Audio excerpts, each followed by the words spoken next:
早懂吗？今天觉得주미 지주의 서머를 다디 밤을 대제미에게 지주 Trước 팀 tiên xin gửi lời chào 와디 tới Pháp hội mùa 아 xuân 거리야 uh, 개디오네 제가 Maria Decema 팬들이 năm nay 지주 거래야 베베기 2024. 스케줄을 대제를 붙이네 Xin gửi lời 저도 chào tới 주일에 아주 quý 에 December và 주문이 그박하는 ờ, 베베기 tất cả chư ni, 그박하는 tất 베베기 cả các cái 아주 ni viện đang tham dự 주말로 vào 된 게래 um, Pháp hội mùa xuân 나는 Maria 시기 Decema, cũng như 잘남기네 gửi 제가 lời 비행기 chào tới tất cả 비행기 quý 와서 chư tăng ni cũng như là quý pháp hữu đang nghe trực 참고로야 tiếp 좀 qua các nền 공감사에 tảng mạng xã hội. 도시락시 Xin chúc tất cả quý vị 나 nhiều sức 저린 khỏe. 빌려야 그 주매 지주 니까블이야 안에 가상 방법 Ờ, 아주 Hôm 희소한 nay 거래 chúng ta 성수회로 가르쳐나게 cái 나 pháp hội này diễn ra 요즘 cũng có 없는데 xảy ra rất là nhiều 엔디나네 가시에 cái sự 쏘비야 thảo luận khác nhau, và cũng 아니 có một 요즘 số người 빈디나 nói 게나스 rằng là hãy 양 thỉnh 가시에게 giảng về 소망 7 아 điểm luyện tâm, hoặc là 약세 많은 một 수디 người ờ, 가시에나스 cũng có một số người thỉnh rằng là 37 pháp hành Bồ Tát đạo 아니 về 양 các chủ 가시에 đề khác 쏘비 nhau. Cũng như 타보랑 là 수디 một số 다겐시야 vị dạy 양 thỉnh 가시에서 giảng về 남자를 đọc Bồ Tát 리스마시에 Khe của Thọc Rinpoche, 따뜻히 순위 và 모습에 rất 따뜻히 là nhiều 로안에 ý kiến khác nhau đưa ra các cái chủ 말한 đề 계획이 섬수유제 나는 khác nhau. 마무리 Và cũng như 섬수유제야 chính 나는 bản thân 라방법 주바 tôi, theo cái 시에비냐 sự thực hành và tu 만들어지야 tập của tôi, thì tôi thấy rằng 주맥이 là 삼자등이냐 à, cái chủ 원자단이냐 đề về 50 bài kệ về đạo 당연히 sư Lama 타마텔이야 Ngapshuba, thì tôi 라망노주바 thấy rằng là 시아라도 đối với bản thân tôi 추구한데 thì khi mà dạy về cái chủ đề này thì tôi thấy hợp lý hơn, 음 cho nên rằng là tôi đã quyết định giảng dạy về 따뜻한기 cái bản văn 땡겨라 50 bài kệ về đạo sư 마 của Triệt Xuyên Trọc và Kiệt Sinh. 코랑 챈드용 기차는 시합이 있는다 챈 코랑 된다 또 용계를 치고도 Và trong cái 아 tựa đề của 따뜻해야 quyển sách là 라망노주바 러주사베다 50 bài kệ về đạo 르츠베기 sư này, 세기 thì khi 라망노주바 mà ngài 세세기야 Trạc Kiệt Sinh, 디나올레야 khi mà ngài viết 라망노주바 về 시작이 마 챈드용 50 기치 cái bài 때나 kệ này, 거리야 thì khi mà đọc tới cái tựa đề thì chúng ta thấy được rằng là 아니 cái ý nghĩa 라망노주바 rằng là trong 시사 này có 50 슝비에게 đoạn thơ 라만냐 시에게 xưng tán và chỉ 쫄로 dạy cho mình cái cách như thế nào để 땡겨비 phụng sự một 인사 bậc thầy, 규제는 tôn 데데 kính một 아니 bậc thầy. 라망노주바 손바레스 Chính vì vậy mà 따뜻히 cái 순위 tựa đề nó cũng thể 제상기 hiện được ít nhiều 라망노주바 về cái 시작이 nội dung ở trong 슝코랑게 à, 챈코랑기 cái 디테라 quyển sách này. 가르 땡겨 가르 땡겨 어르선 대안에 라망노주바 Cái nội dung 시사네 ở trong đó 라땡주 thì 50 cái bài kệ 제단도 dạy cho 라마 mình cái 땡주제 cách 디나는 미세 làm như thế 떡불이야 nào để mà nương tựa một bậc thầy, 상하 제레 톤 그봐 và 상하기 từ 에는 à, 라마도 로메기 hiển giáo 자가샤바 cho 제레 tới cái mật 꼬리야 giáo, mật 마 thừa, đồng mật điển, làm như thế nào để mà nương tựa một 그래 vị đạo sư 라베는 ở 예비 trong mật 인사네 điển. 아니 소지 상하기 Và chủ yếu là nói về mật là nhiều, 최긴 제가 예봐 mật điển là 아 nhiều, làm như thế nào để mình có sự 상하기 kết 굴 nối với pháp 주 và các 상하 cái dòng 굴라 tương 굴라 tục, giống như 메마 là quán đảnh, như là 진대에 대바 진대에 quán 로도 đảnh, rồi 로도 các cái dòng 로도리아 제가 샤바 các cái khẩu 샤바 truyền. 안 하버도야 아니지 Và đặc biệt là 상하기 얘네 đặc biệt 로미사 là 슈베기 로마시기 mật 라마 điển, mật thừa, thì 상하기 라마 đối với 투구스야 một cái 아방게 vị 라마 mình 투기야 muốn 바치레 theo mật và mình nương tựa một 따디 vị đạo sư như thế nào. 슈로기 디나로레아 댄시에 Và 인사 trong 딘데나데 50 라망을 주바 cái bài 시작이 kệ này đã tóm gọn và dạy rất là rõ 제가 các 라마 cái phương 딘데시아 pháp 레지당기 làm như thế nào để nương tựa một vị đạo sư. 저 라마사 다니에 디당아도 별이야 Như 용다라도 chúng ta biết rằng chữ đạo 따디 sư đó là tiếng 인도네시아비다 Tây Tạng gọi là Lama. 라마사 Thì 다니에 đối với cái chữ 레지당기 Lama này thì tiếng Tây Tạng rất 엔자기 là phổ biến và bắt nguồn từ tiếng 리자르기 구루사 tiếng Phạn. 디기 Tiếng Phạn gọi là 사디 Guru, 베베게레 아주 à, 유르치에 연두산에 아는 cùng với cái 라마사 nghĩa của chữ 시크디 Guru thì tiếng Tây 사기 Tạng dịch ra là Lama. 제선다 라마사는 중국인데 바지 리자르게 디부터 Tiếng Việt 리자르게 dịch 구루사 là đạo sư. 디오레 Cho nên là cái gốc của cái chữ Lama đó là được dịch qua từ tiếng Phạn. Về cái chữ Guru thì nó có, nếu mà phân tích về chữ Guru thì có rất là nhiều cái ý nghĩa khác nhau.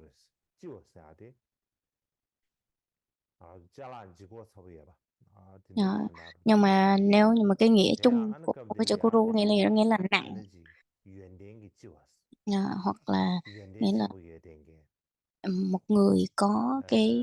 à, rất là nhiều phẩm hạnh. Nó có nhiều nghĩa khác nhau,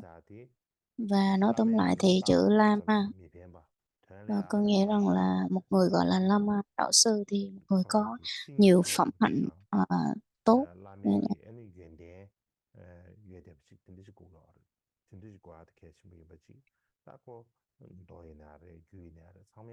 nên là một người có nhiều phẩm hạnh tốt đẹp thì phẩm hạnh gì đó là gì? Đó chính là về kinh điển, kinh lục luận thì cũng đều tinh thông. Và đối với một vị đạo sư thì chúng ta làm như thế nào để mà có thể hiểu được rằng đây là một vị đạo sư, một vị chân tu, một vị đạo sư chân chính, đúng nghĩa, làm sao để mà kiểm chứng được đây là một vị đạo sư mình cần nương tựa. Và ở trong cái phương pháp mà nương tựa về đạo sư, ờ, cái phương pháp, cái nền tảng căn bản đó chính là cái động cơ của mình.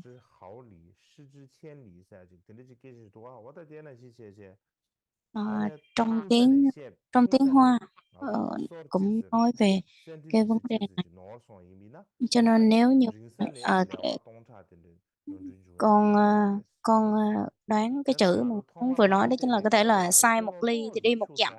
Cho nên nếu như mà mình nếu như mà mình à, nương tựa một bậc đạo sư mà sai một chút xíu thôi thì mình sẽ đi sai cả cái con đường. Cho nên rằng là nếu như không cẩn thận thì chắc chắn là trong cái đoạn đường tu học của mình, con đường tu học sẽ gặp rất là nhiều khó khăn và rắc rối. Cho nên khi mà nói tới Lama, để mình đi tìm được một vị đạo sư chân chính trong cuộc đời của mình thì cái động cơ rất rất là quan trọng. Có rất là nhiều người thì họ quan tâm tới cái việc rằng là một cái vị đạo sư đó được nổi danh, nổi tiếng, họ suy nghĩ tới nhiêu đó thôi. Họ đem với một cái động cơ ra như vậy để mà đi tìm một vị đạo sư.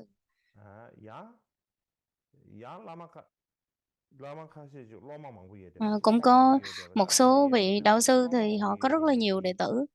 cho nên rằng là họ lấy cái việc rằng là một vị đạo sư có nhiều đệ tử ra làm cái điểm chính, họ lấy đó họ làm cái mức độ tương đồng để làm sao để có thể nương tựa được một vị đạo sư. Hoặc là nhìn cái hình thức bên ngoài, nhìn cái hình thức bên ngoài rất là tốt đẹp, sang trọng, hoặc là ờ, hoặc là nói những cái điều kiện mà không có đúng, không có chính xác với cái việc rằng là làm như thế nào để có đúng một cái động cơ để nương tựa một vị thầy. Khi mà chúng ta đi tìm một vị thầy để nương tựa trong việc tu tập của mình để mình tu thì nó phải làm như thế nào mà cái động cơ của mình phải cực kỳ thanh tịnh. Khi mà cực kỳ cái động cơ thanh tịnh đó để có thể giúp đỡ cho mình trong cái việc tu, chứ không phải là về những cái phương diện khác như nổi tiếng hoặc là danh vọng. Cho nên nếu như mà cái động cơ của mình không thanh tịnh thì lúc nào mình cũng sẽ gặp một cái vị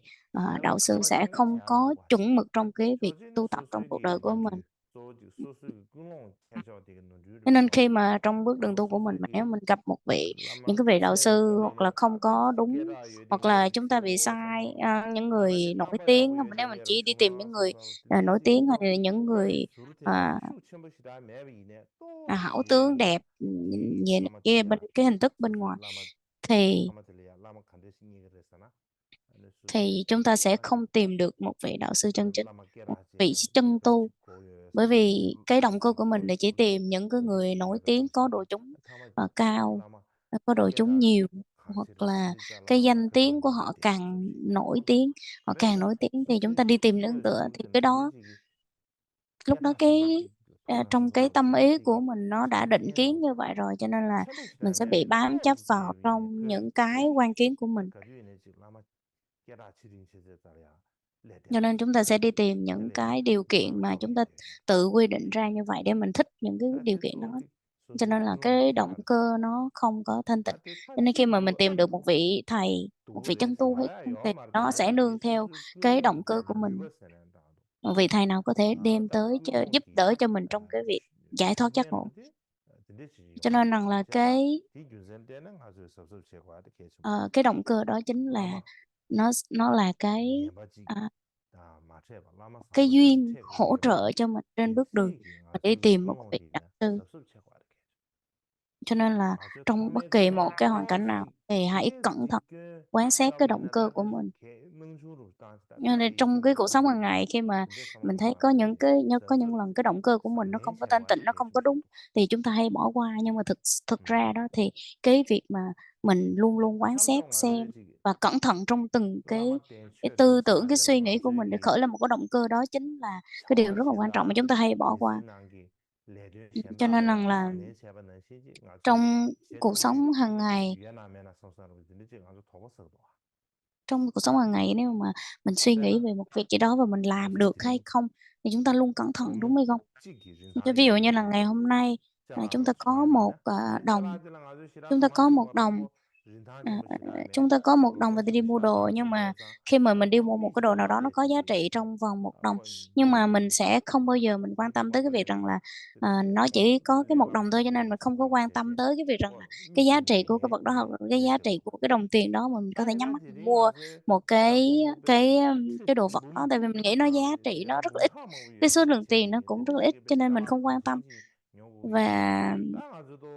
và nếu như mà ngược lại, nếu như mà mình đi mua một cái vật gì đó rất là mắc tiền và mình phải bỏ ra một cái chi phí rất là lớn thì chắc chắn là mình sẽ rất là cẩn thận trong cái việc mình lựa chọn, hoặc là mình có nên mua hay không. Chúng ta sẽ, suy nghĩ rất là nhiều và đắn đo rất là nhiều, và sau đó thì chúng ta mới mua chứ không phải là nhắm mắt mua những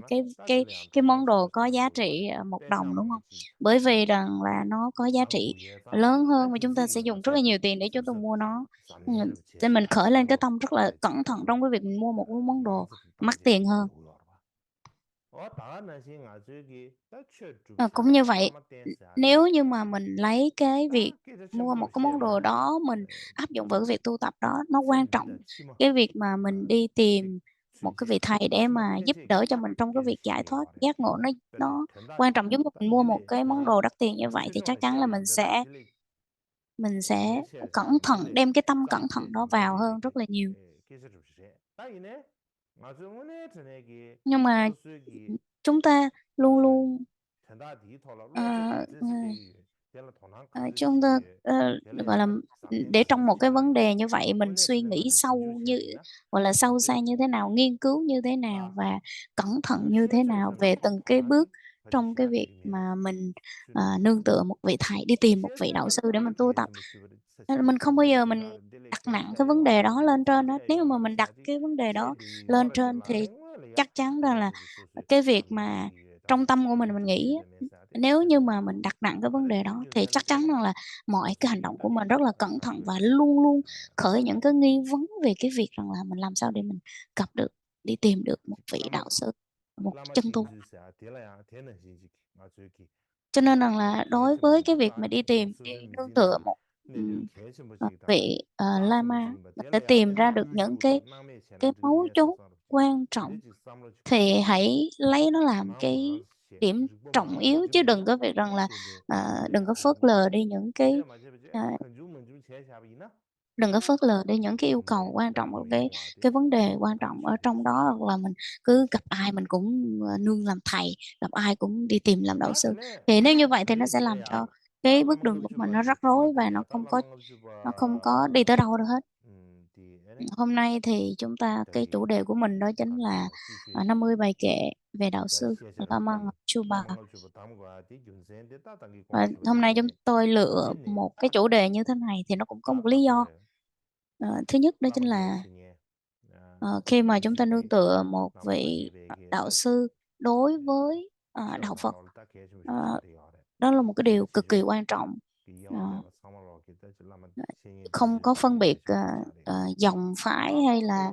ờ, tông phái gì hết, tất cả đều rất là quan trọng trong cái việc rằng là làm sao để mà nương tựa một vị đạo sư. Và đặc biệt đó chính là đối với mật thừa, khi mà, mật thừa nếu như mà mình có tu được hay không là đều nương tựa vào cái vị đạo sư đó hết. Nên cho nên là cái việc mà nương tựa một vị đạo sư là rất là quan trọng về cả hai phương diện. Cho nên chính vì cái lý do đó mà, tôi chính vì cái lý do đó mà nếu như mà mình muốn tu tập một cái cách có quy trình và nếu mà có cái căn bản nền tảng trong cái việc tu tập của mình, thì chắc chắn mình cần phải, coi về 50 bài kệ của đạo sư. 50 bài kệ về đạo sư ờ, và các cái giới luật chẳng hạn như là giới trọng và giới khinh, trong những cái, à, giới luật của Phật giáo. Và làm sao để mà biết được cái cách nương tựa một vị thầy đúng nghĩa trong, mật thực. Cho nên khi mà nói về, à, bài kệ về 50 bài kệ về đạo sư, nó có những cái điểm, cốt yếu khác nhau. Cái thời gian của mình nó không cho phép và nếu như mà, ờ, đối với một cái thời gian cái, đồ chúng thì không phải là chúng ta sẽ mình không phải là mình, ờ, giảng rộng cho đồ chúng đâu, mà nó sẽ nằm ở một cái phạm trù nhất định, đó là cái số lượng đồ chúng nhất định để làm sao mà có thể dung hòa giữa cái chủ đề và cái, ờ, chủ đề rồi môi trường và người học, người giảng. Nó sẽ phải, dung hòa cái số lượng nhất định chứ không phải là, ờ, phổ biến rộng cho mọi người. Nếu như mà chúng ta không có một cái môi trường của mật thừa, hoặc là đối với những người, không có theo truyền thống của Tây Tạng mà học về 50 bài kệ về đạo sư, hoặc là giảng về 50 bài kệ về đạo sư thì rất là khó. Và bởi vì sao? Bởi vì họ sẽ không có hiểu rõ hết và có thể họ sẽ bị hiểu sai về rất là nhiều, trong cái việc làm như thế nào để nương tựa một vị đạo sư. Nên có những người thì họ nghĩ rằng là không không đúng. Rồi chúng nếu mà không cẩn thận thì chúng sẽ rơi vào cái việc rằng là mê tín, hoặc là hiểu sai, ờ, hoặc là mất tín tâm, hoặc là giải thích đi, đảo lộn đi những cái ý nghĩa ở trong cái sự giải thích này.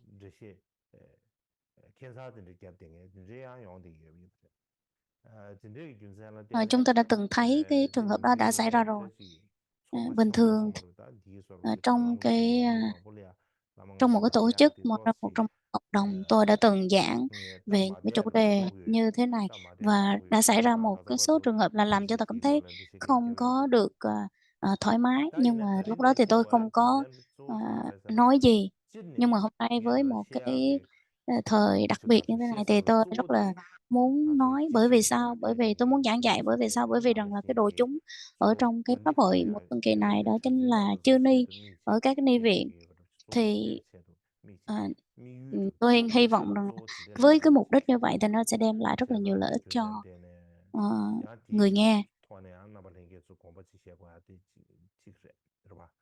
Đó là cái điều mà tôi muốn dạy ở đây.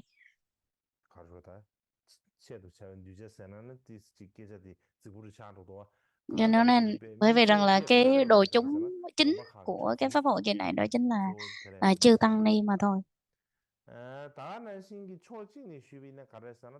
Mặt khác thì tôi thấy rằng là, nếu như mà, mình có thể hiểu rõ và giải thích về 50 bài kệ, về đạo sư này một cách có, cơ sở rành mạch và rõ ràng thì cần cần nên, giải thích rộng ra hơn để cho các vị ờ, từ phương Đông cho tới phương Tây, hoặc là từ Tây Tạng cho tới nước ngoài, họ có thể áp dụng vào, các cái mật điển để mà họ có thể tu tập. cho bản thân mình. Nên khi mà họ nghe xong thì họ có thể và hình như là cái bản 50 bài kệ này được giải thích như thế này, làm sao để họ hiểu rằng là cái sự giải thích của một cái câu kệ nào đó nó có dựa trên một cái cơ sở nền tảng căn bản, chứ không phải là, thích giải thích như thế nào thì giải thích. Cho nên là họ sẽ không có giải thích, không có hiểu theo cái quan kiến hoặc là cái tác ý của bất kỳ một người nào đó, mà nó phải dựa trên một cái sự giải thích, có cơ sở. Bình thường nếu như mà đối với một cái đội chúng đông người như thế này mà tôi giảng như thế tôi cảm thấy đối với cái chủ đề này thì nó sẽ không có hợp lý lắm. Bởi vì chính bản thân tôi là một vị đạo sư, nếu mà tôi nói ra một cái tựa đề là 50 bài kệ về đạo sư thì giống như là, các vị cần phải nương tựa tôi, hoặc là cần phải tôn kính tôi, hoặc cần phải, xem trọng tôi này kia, vân vân. Tôi cảm thấy nếu mà đối với cái cương vị của một người người thầy á, thì tôi sẽ cảm thấy rất là không có được, thoải mái lắm. Nhưng mà nhưng mà khi mà tôi giảng ở đây thì tôi sẽ, ờ, không có tôi không có phân biệt rằng là tôi đang ở cái cương vị của một vị đạo sư để mà dạy cho các vị, cho nên các vị cũng không cần phải, tỏ lòng tôn kính hay là đặc biệt gì đối với tôi đâu, mà tôi sẽ làm đúng với cái trách nhiệm của mình và đúng với cái việc làm sao để mà giải thích rõ từng bài kệ ở trong, 50 bài kệ về đạo sư. Nhưng mà thỉnh thoảng nếu như mà tôi cảm thấy, không có thoải mái thì tôi cũng sẽ ráng giải thích hết cho các vị biết, chứ tôi không giấu đâu. Không đối với, người Tây Tạng thì dường như khi mà mình nói ra những cái vấn đề như thế này thì nó cũng không có gì phải khó chịu hay này kia đâu. Nhưng mà nhìn với cái cương vị, với cái phong cách của một người nước ngoài mà nhìn vào thì họ sẽ thấy rằng là "Ôi, ông là một vị thầy, ông là một vị thầy, một vị Lama", cho nên ông dạy về cái việc rằng, làm sao để mà tôn kính một vị Lama, một vị thầy, đó là cái chuyện, tại sao là có thể nói được như vậy. Để có thể là đối với những người nước ngoài thì họ có thể nghĩ như thế, nhưng mà đối với Tây Tạng thì nó đó là một cái điều rất là bình thường và hiển nhiên một người thầy sẽ phải, chỉ dạy như thế. Oda tosi imbre. Ta lamanga vijuba shego yumzero tosre. Ta tenea, jidanga lamanga vijuba delea. Bình thường thì cái Yigyabi, 50 bài kệ về đạo sư này, gyabe jida. Ane gyana ke do gyube pe jida. trong đó thì Degi do có gyube tiếng pe Tạng, jida tiếng jida. Phạn và, Pe mindo ờ, zo sum tiếng jere tosre. Hoa trong 3 cái bản Ta dịch ligel chính đó gyabe là tigwa de nga zo jelea cái shua tere. trước Gyube tiên đó chính shio se. là bản Dangene ya hông, geyi le tiếng shio ge Phạn. gyube Tiếng Phạn thì chúng gyube ta sẽ gyube trình bày gyube sau. gyube samtre. Trước tiên thì đó chính là Geyi ge cái tangde ya bản tiếng lamanga Trung, vijuba ji bản dịch về gyuri tiếng nyingba ji Trung, ye de. nên là Geyi gyuri nyingba de có ashura nhiều ge bản dịch la khác nhau. Cái bản dịch cũ ta là mindu của aba Ng jinsa shorba oda ti trong, wandu shebi na Đại Chánh geyi Đại chuse Tạng Đại Chánh Đại Tạng Kinh, trong, chikchi Tripitaka oda của, chikdong chugya oda chegyumbe na tiếng oda Hoa vào năm shesen gyana de 1687. chikdong chugya yo chegyumbe ina Không phải, vào ta cái tin gyabe số bo ya được xếp lobe vào cái mayam danh le mục cái zeba số ji là yin se 1687, china ya de và trong ta đó ta thì Ngài gyane Mã ta de Minh jungen te shebe sa be ờ, jungen te ghi ta rõ rằng là tác ri giả, gung sa dịch de giả đó là ri Ngài ya da be ge na gyu na nima chawa sa de tác jimre giả là Ngài, à Mã dawa Minh, chawa ta nima dawa và chawa cái ta người nima mà dịch qua tiếng dawa Hoa de đó sa tên là nima Nhật chawa Xứng, tên là, nima ờ, chawa shua Rifeng, lobe nima chawa shua la so ti khashe shi là ti Nhật nyam do Xứng, gyur đấy, sha ba tiếng Tây Tạng gọi ti là shi ge Nyema de se de Trappa. ta wa na lobe nima chawa shua de kan de Ờ, shi ge Ngài, ta Nyema lobe nima Trappa chawa shua de Rifeng ane sung ge là sung gi kab ya gyana le ya ane sung ge rab sa chi ta ti de ge ge rab shi ờ, ge ba ta ờm, ge ge ra đời ane vào cái ren thời chilu thugwa vào đời nhà Tống ji lue wang du chebe ina chik dong ju me chi ju shi zhu năm di một lo le nghìn ya ane không lobe trăm nima chawa shua de ge bốn sa mươi sáu bian liang le ya pe Ngài ra đời. tene chi cha de ta kong ngwe ne se ne pe yu di ya ga yu ni me chi ya ga yu ge Và pe Ngài chi sinh se ra ở miền ane Trung chi su chik dong ju me shi shi zhu lo le ya ane gab ti du gi ya na ge sa le ya ge sa bian liang sa de le ya pe ba tene chi sha Ngài, kong le ya ya na đến, kong me ge Kinh Đô, gọi xuan Kinh zang Đô da thời đó thì, tene ge ờ, ta pale na ye du se sha Kinh Đô tên ge là to le ya ta da ji Biên Kinh, không biết là nó có chính xác ở trong tiếng Tây Tạng hay không. Nhưng mà khi mà nói ra những cái việc rằng là cái địa điểm và cái tên và cái địa điểm thì rất là khó, không biết là cái chuẩn về tiếng Tây Tạng hay là không, nhưng mà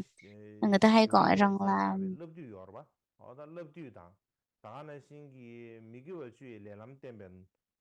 khi ờ, hoàng đế nhà Tống ban cho ông danh hiệu đó là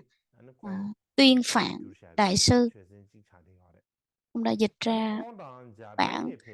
khác nhau, và sau đó thì nương tựa vào kinh là thập bất thiện nghiệp đạo kinh và những cái văn bản khác để mà dịch ra cái bản 50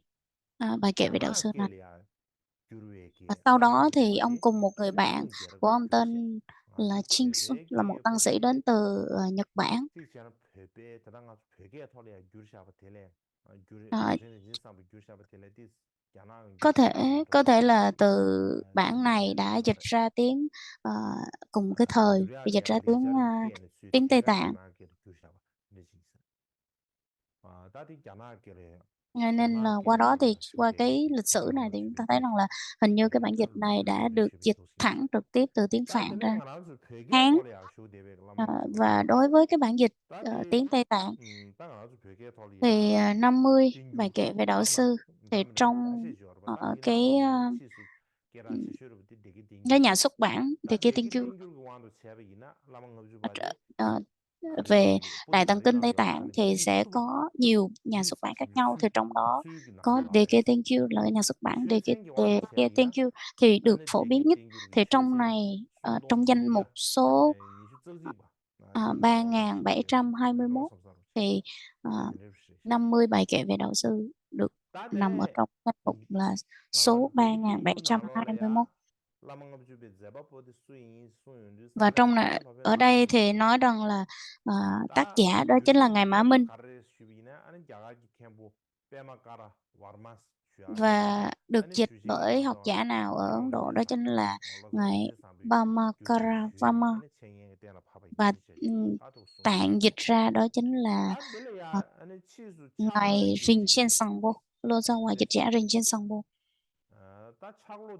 Và dĩ nhiên là sẽ có một số người phụ trợ trong cái việc mà dịch qua tiếng địa phương. Ở trong đó thì có một cái bản dịch khác của Chuck Losawà, của một vị dịch giả khác, mà trong đó thì sẽ có hai bản nhưng mà dường như cũng không có rõ ràng về cái vị nào dịch cái bản nào. Nhưng mà ở lúc đó thì ngài Chế Tsongkhapa cái bản giải thích về 50 bài kệ về đạo sư của ngài Chế Tsongkhapa cũng có nói rằng là có một bản trước đó của ngài Rinchen Sangpo, ngài dịch giả Rinchen Sangpo, và một bản khác của ngài Chuck Losawà, cho nên là cái bản mà 50 bài kệ tụng về 50 bài kệ về đạo sư đã có hai cái bản dịch khác nhau. Và chính bản thân tôi thì tôi chưa có đọc được cả hai cái bản dịch đó.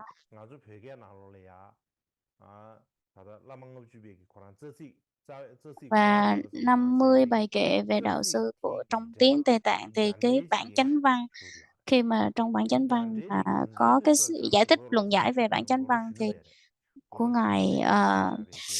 Kolosonova là ngài Kumala Thập. Khi mà ngài Kumala Thập dịch ra thì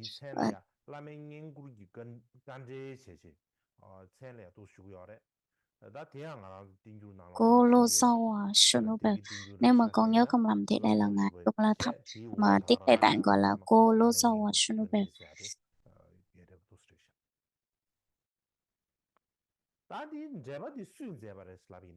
Và cái bản luận giải này ai là cái người tác giả là ai, thì đó chính là một học giả Ấn Độ. Thì có một số người nói rằng là đó là vị Pendeta Nakirinchen, nhưng mà hình như là không có được chuẩn lắm. Bởi vì sao? Bởi vì rằng là trong cái mục lục giải thích gọi là mục lịch của Đại Tạng Kinh ấy, thì thấy rằng là không có diễn tả đúng về cái không có đúng trong cái sự giải thích. Nói rằng là, nhờ được ờ, cái sự hỗ trợ của Belkirichen đến từ phía Đông Ấn Độ, Sonu Kemper đã dịch cái bộ luận này tại cái nơi nhập thức của mình, ở trên trên cái nơi tỉnh thức của mình. Thì qua đó thì chúng ta thấy rằng là cái từ này nó đã đưa lên của ngài Kunoshonoba. Thì khi mà ngài Kunoshonoba này thì rằng là chỉ nói rõ rằng là giải thích về ngài nói Kirinchen đã giải thích gọi là nhờ vào cái sự cái ân đức của ngài thôi, chứ cũng không nói rằng là chính bản thân ngài, nó Kirinchen là đã giải thích về cái bản luận giải này, cho nên rằng là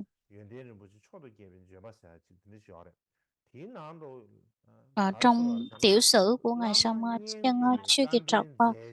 có nói rõ về cô Lô Sâu thì nói về những cái lợi ích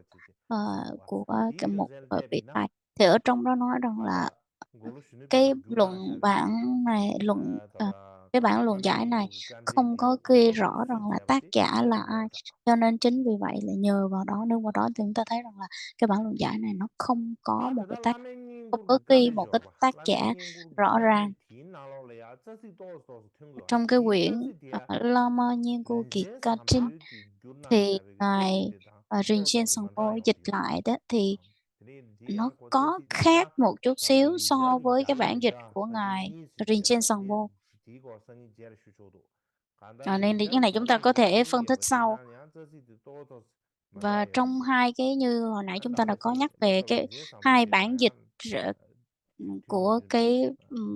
văn bản này đó, thì chúng ta thấy rằng là có hai bản dịch khác và không có tương đồng với nhau. Cũng vậy, thì chúng ta thấy rằng là cái ngài mà cô Sonoba thì dường như nếu như mà hình như là không có được ghi rõ ràng. Nhưng nếu mà có ghi rõ ràng thì nếu mà tham khảo về cái bản dịch của cái bản luận giải của ngài Chế Tsongkhapa thì nó sẽ thấy rõ ràng.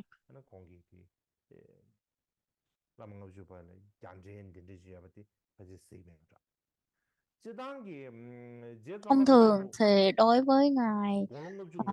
Chế Tsongkhapa, khi mà ngài ở cái tuổi 59 tuổi vào năm 1415 thì ngài đã mời cái vị mà Quang Trọpa Gyatsen mời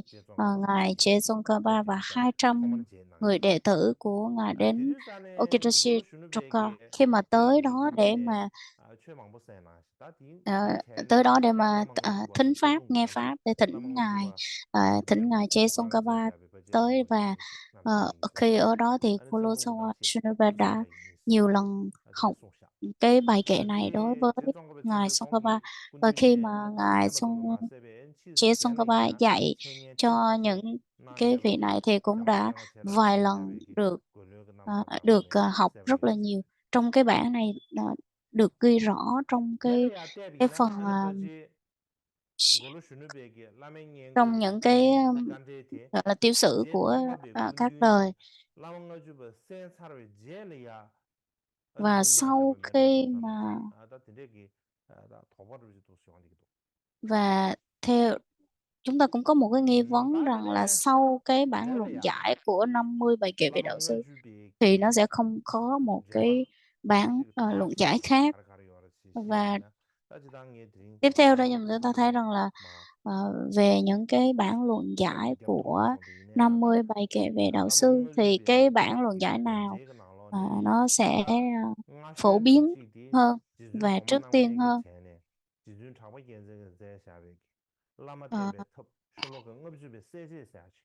Và đó chính là cái bản của ngài Chisun Trapek Ketsen là luận giải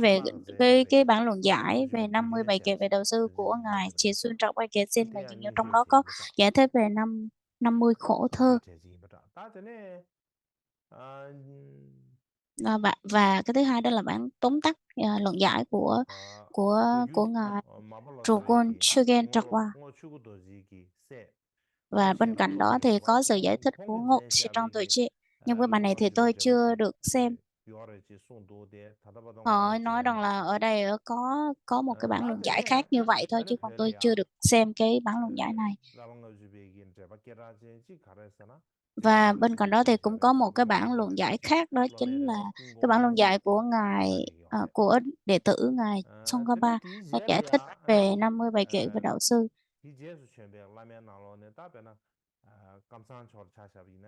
Không phải, xin lỗi, đó là cái bản luận giải của chế Rinpoche, chế Tsongkhapa đã giải thích về 50 bài kệ của đạo sư. Và bên cạnh đó cũng có một bản luận giải khác của ngài Karmapa Chotraka thứ 7 về luận giải về 50 bài kệ về đạo sư. Ngoài ra thì cũng có của ngài Sachin Losai Gyatso, và thêm một bản luận giải nữa, luận giải về 50 bài kệ về đạo sư, hoặc là Ngô Trúc Rinpoche. Đó là trong cái bản là tên là Ngô Trúc Rinpoche. Ngoài ra thì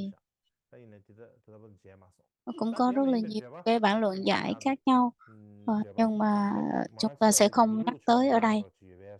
Đa số thì ở phái Kỳ Lúc, ở dòng Kỳ Lúc, Jiwo Kirtempa Kỳ Lúc thì sẽ có nhiều cái bản luận giải về 50 bài kệ về đạo tư này nhiều hơn.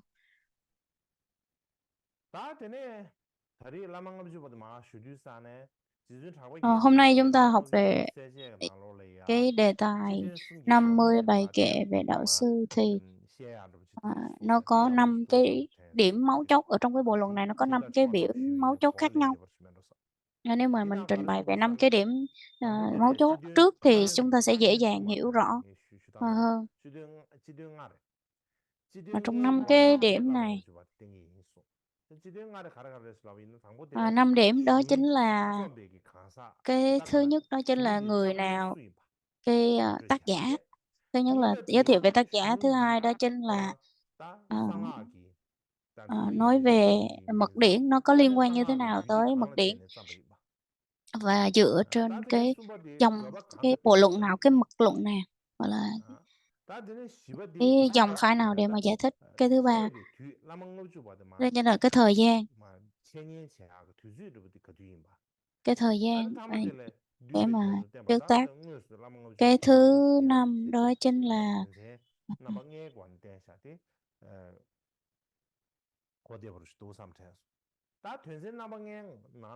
trong 5 cái điểm mấu chốt này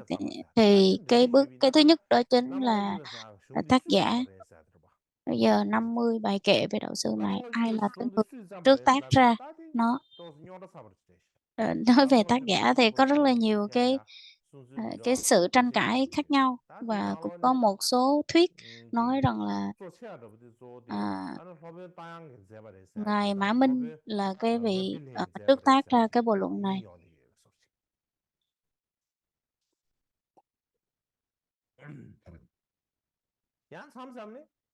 Cũng có một số vị nói rằng là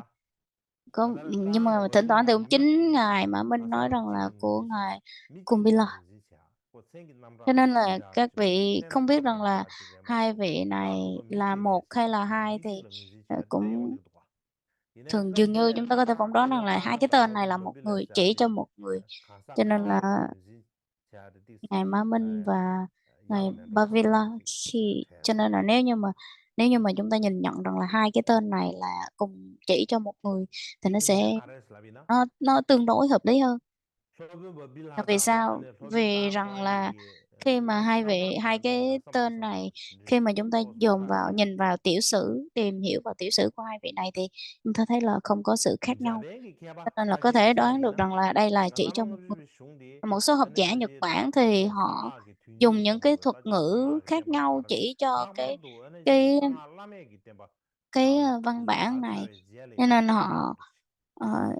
họ lại nói rằng là sau khi mà mật điển Kim Cương Thừa được truyền vào Nhật Bản rồi, thì cái văn bản này mới được dịch qua.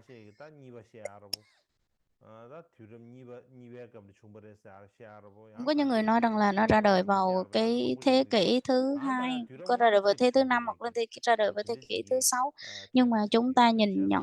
ờ, nhìn nhận rằng là cái văn bản này được ra đời vào thế kỷ thứ năm. Nếu mà nhìn vào cái sự xuất hiện của cái bộ luận này, chúng ta thấy là khoảng và sau khi mà Kim Cương Thừa được truyền thừa, truyền bá và hưng thịnh ở Ấn Độ.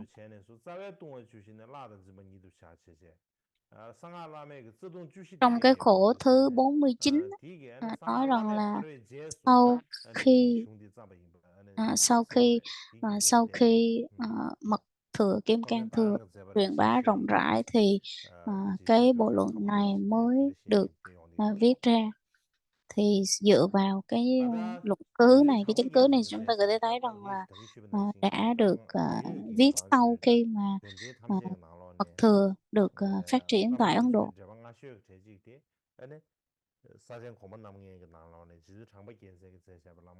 Cho nên rằng là cái bản dịch trước tiên chúng ta thấy rằng là của Trạc Bạt Kiệt Sinh. Và ở trong này thì nói rằng là cái người viết ra đó chính là ngài Bavila. Trong này nói rằng là tác giả là ngài Bavila, như nãy chúng ta nói là Bavila và ngài Mã Minh là có thể là cùng một người đấy. Và cha của ông tên là Chandra, là ngài Sanak. Và là trong ông vua Chandra khi mà từ bỏ hết tất cả mọi thứ để mà ông là con của vua, là hoàng tử, được sinh trong hoàng gia, mà ông có ham ưa danh lợi và muốn khởi cái tâm xuất gia.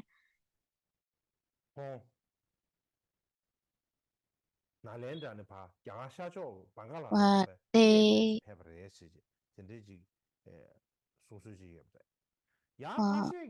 đi ông muốn đi xuất gia, muốn vào đi học, nhưng mà không vào trường đại học Nalanda mà đi vào hướng đông, để đi đến từ hướng đông Bengal, West Bengal, vào đó để mà tham gia và học hỏi với các vị học giả. Cũng có một số người nói rằng là ông là một học giả rất là uyên bác, học ngoại đạo, và sau đó ông cải đạo theo đạo Phật. Và trong cái thời gian trong thời gian khoảng đầu đời thì chúng ta thấy rằng là có hai cái thuyết khác nhau. Một đó là tu xuất gia, tu học từ đầu, và thứ hai đó là từ một vị ngoại đạo, học giả ngoại đạo chuyển sang Phật giáo. Và ông đã tới cái vùng Bengal. Ở đó thì có một cái vùng đất tên là Chandrakomi. Không phải. Trên cái vùng Chandrakomi này được có một cái bức tượng Tara được xây bằng cát hoặc là bằng đất sét. Và mọi người dân chúng ở đó rất là sùng kính với cái bức tượng này.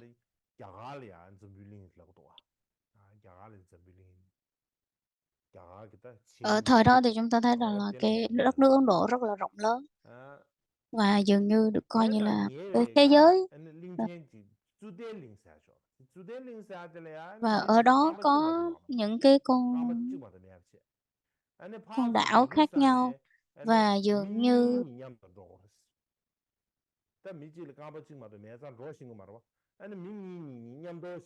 có một cái tương truyền rằng là ở đó có một cái vùng đất mà con người họ chỉ có một chân, cho nên khi mà đến cái vùng đất đó thì muốn đi được thì phải hai người phải kết hợp với nhau để trở thành hai chân để mà có thể đi được. Nói chung như một cái máy mà hai người phải nương tựa với nhau mới có thể đi được. Và khi mà đi trên đường thì họ mới thấy được rằng ở trong cái cõi Có một cái thế giới, tương truyền là có một cái thế giới mà con người chỉ có một chân thôi, cho nên nếu như mà muốn đi thì phải hai người kết hợp lại thì mới có thể đi được. Cho nên đi qua một cái thế giới khác họ mới thấy rằng là một con người có đầy đủ hai chân, đó là cái cõi Diêm Phù Đề của mình đó. Và khi mà gặp một cái người có hai chân thì đó là cái bức tượng của ngài Quan Âm Tara. Nên tôi không biết là đó những cái tương truyền đó có thật hay không thì tôi không biết, nhưng mà đó là những cái điều tương truyền khi mà họ thỉnh ngài đi, hoặc là cái sự nhiệm màu ở nơi đó.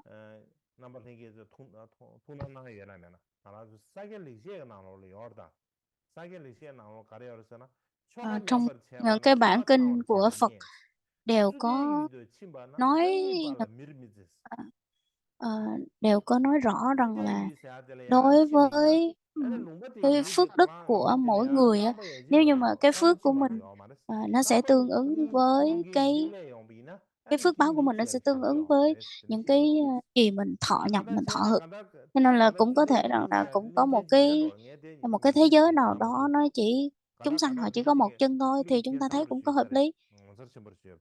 Cho nên mình nghe mà nói rằng là chúng sanh mà chỉ có một chân thì mình sẽ thấy nó kỳ, nhưng mà nó đã có một cái thế giới như thế. Và nói tóm lại thì khi mà gặp cái tượng của ngài Roma ở đó và họ cúng dường là lễ sáng, và ngay tại cái thế giới đó đã lúc mà có cái tượng đó thì chưa có đạo Phật ở đó, chưa có được phổ biến ở đó. Cho nên khi mà các vị đó tới trên cái thế giới đó đó thì họ mới nói rằng là thôi nè, Phật giáo đã chưa được phổ biến ở đây. Họ thối chí, họ muốn trở về lại. Và khi mà trở về lại, khi mà họ trở về lại thì cái chúng sanh ở cõi Diêm Phù Đề sẽ giúp đỡ họ, nhưng mà họ không gặp được cái sự bất kỳ một cái sự giúp đỡ nào hết. Và khi mà họ quay lại họ cầu nguyện ngài Tara thì à, trong trong đó có một người họ mới nói rằng là gọi là trong giấc mơ mới thấy rằng là ngài ngài Tara Tara mới nói rằng là nếu mà con muốn đi tới đất nước nào thì hãy nghĩ tới đất nước đó. Con muốn được tới nước đó và con muốn trở về đó. Thì khi mình muốn đi đâu mình nghĩ như vậy thì ngay lập thì mình nghĩ nơi đó và hãy đặt cái đầu của mình hướng về cái nơi đó mà ngủ. Thì hôm sau các vị làm như vậy, muốn đi cái hướng nào thì như là thiền và hướng cái tâm mình về cái đất nước, cái nơi đó, và xoay cái đầu về hướng đó. Thì ngày mai khi mà tỉnh giấc dậy đó thì sẽ đã qua tới cái đất nước mà mình đến rồi. Hay là bên kia cái bờ đại dương. Cho nên là cái kiểu giống như là mình muốn đi qua khỏi cái bờ đại dương, mình sẽ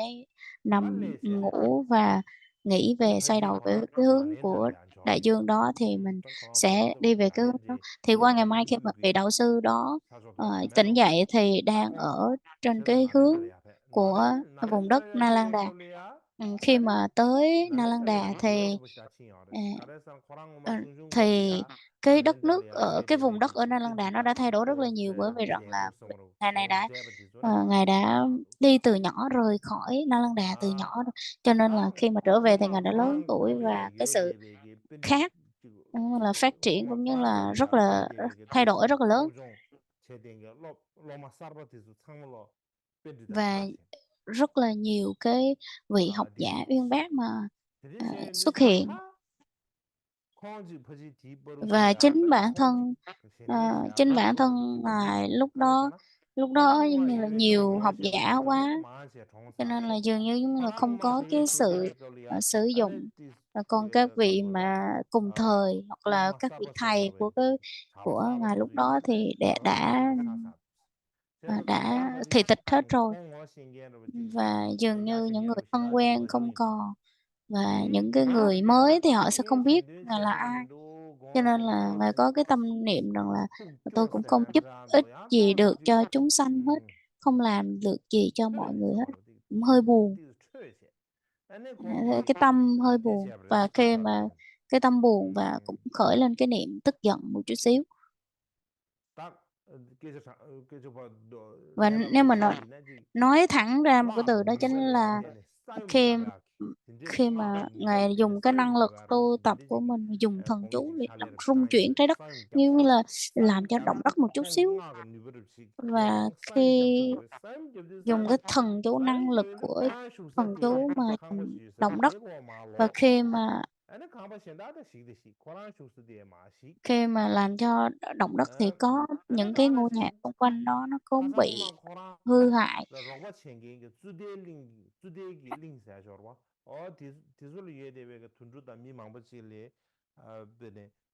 Và nói chung là các cái nhà của dân chúng và của, ờ, chính mình cũng bị hư hại hết. Và, ờ, chúng sanh và các động vật ở trên đó cũng chết nhiều. Và trong một cái buổi tối đó thì Ngài mới nằm mơ, Ngài thấy rằng là Ngài Tara đi về, Ngài Tara hiện vào trong giấc mơ của Ngài. Cho nên rằng là Ngài Ngài, à, mới thấy rằng là khi mà ông dùng năng lực của thần chú để mà làm hại rất là nhiều người thì, Ngài Tara mới nói rằng là trong giấc mơ của ông, Ngài Tara mới nói rằng là ông mang tiếng là một cái vị theo Đại Thừa, một vị Bồ Tát, lúc nào cũng làm lợi ích cho chúng sanh. Nhưng mà ông đã làm tổn hại rất là nhiều chúng sanh. À, Nếu như vậy thì ông hãy buông bỏ, ông có cái tâm là mình không có cái tâm mà phụng sự chúng sanh, không có làm lợi ích chúng sanh nữa. Thì như vậy là ông phạm cái tội rất là nặng, và dường như là, thối thối cái tâm Bồ đề. Cho nên là lúc đó thì ông phải đi sám hối. Thì sám hối thì phải làm như thế nào mới có được cái sự sám hối tốt? Thì, Ngài Tara mới nói rằng là ông hãy đến núi Ngũ Đài Sơn ở Trung Quốc mà sám hối với Ngài, Văn Thù Sư Lợi. Cho nên là, cho nên là ông mới, nghĩ như vậy là một cái điều tốt. Thì khi mà khi mà Ngài ông nghĩ như vậy thì Ngài Tara mới nói rằng là nếu như mà ông nghĩ rằng là ông đến cái núi Ngũ Đại Sơn ở Trung Quốc mà có sám hối với Ngài Văn Thù thì ông sẽ tiêu hết được cái nghiệp của mình, không phải đâu. Chỉ có việc, tu tập và tịnh hóa những cái sám hối, những cái nghiệp của mình thì mình mới có thể tiêu được tội thôi, chứ còn nếu mà đi đâu thì cũng sẽ không có tiêu được cái tội đó. Chính vì nếu mà ông muốn tiêu được tội thì ông hãy nhập vào cái thừa, và có thể làm như thế nào để có thể cống hiến được với, cống hiến giáo pháp để làm lợi ích cho chúng sanh. Chẳng hạn như ông có thể, viết những cái, ờ, trước tác ra những cái bài, luận, những cái bản luận để mà, ờ, làm lợi ích cho chúng sanh, làm cho chúng sanh có thể, tu đúng với chánh pháp, thì đó là ờ, cái việc làm tiêu tội, cái phương pháp để diệt tội, nhanh nhất. Cho nên là sau đó khi mà Ngài ta ra nói với ông trong giấc mơ như vậy thì, sau đó Ngài mới bắt đầu viết về rất là nhiều cái bộ, luận giải khác nhau. Cho nên là Ngài Bavila, ngoài ra Ngài có một cái tên khác đó chính là Ha Sung Bà, có nghĩa là vị, chư thiên hộ pháp, có nghĩa là có nghĩa là, ừm có nghĩa là một cái vị mà luôn luôn thuyết pháp giúp cho người khác, có thể tu tập được. Nhưng Ngài viết rất là nhiều ờ, ờ, ờ, cái vị trước tác, viết rất nhiều các cái nghi quỹ về, ờ, thực hành về quán đảnh bổn tôn, ờ, về thắng lạc kim cang, vân vân, rất là nhiều. Có một vị, tên là Trầm Bê, ừm, nghe không kịp. Trong đó ngài Kamaba rằng Trung Từ Chí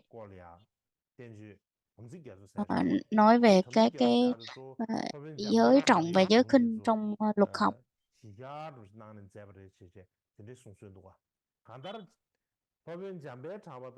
Nói tóm lại thì hai vị Chambers,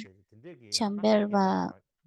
Bavila, thì hai vị này là một trong những cái người mà giải thích rõ về à, 50 bài kệ về đạo sư này. 다 진짜 임자 간다 뒤기 턴에 아니 좀법이 강사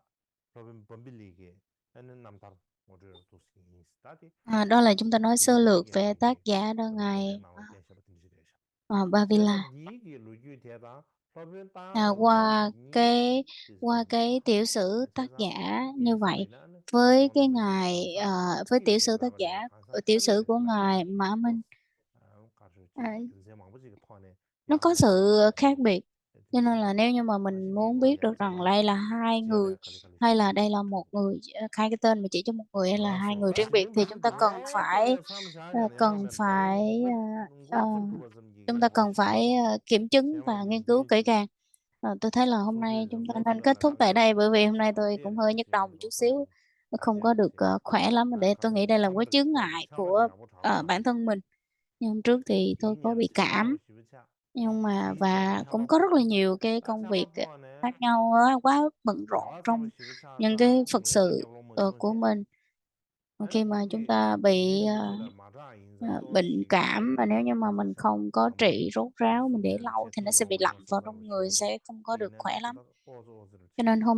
bây giờ thì 요로게 tôi cảm 제사 thấy tôi ổn. 난 Nhưng 다른데서 mà 뭐 주투부 좋아해 hôm 되잖아 nay 뭐 주투차 ờ, pháp 어점기 hội này là cái ngày 아니 hôm 딱 nay là cái buổi 간다 bắt đầu, 세가를 thì 눈도 tôi nghĩ rằng là 제사 아니 tôi 딱 sẽ phải làm sao có 이사버리아다 thể đưa 뭐 ra hết những 같이 cái 주바다 ý chính, 같이 và 손주기도 같이 시다이 뭐 cái buổi đầu 마음에서 tiên của pháp hội được 또 thành tựu 가서 딱 viên 들려가는 mãn. 샤샤샤 Hôm nay chúng 아니 ta sẽ kết 제대로 thúc tại đây, và